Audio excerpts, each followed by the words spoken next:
Edie Beans with the Little House of Beans. Today on Cooking with Edie, we'll be making Jaffa cake.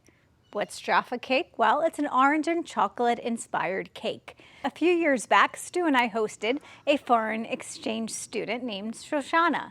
This recipe is inspired by her. The recipe and the links to the products you see us using here will be in the description below, along with the link to our cookbook, Outdoor Cooking with Edie Beans. We also have a Facebook group, Omnia Stovetop Oven Fans. Do Little House of Beans a little favor. Smooshie the like button, hit the notification bell. Please subscribe to the Little House of Beans. I'm ready to make this delicious Jaffa cake. Let's cook.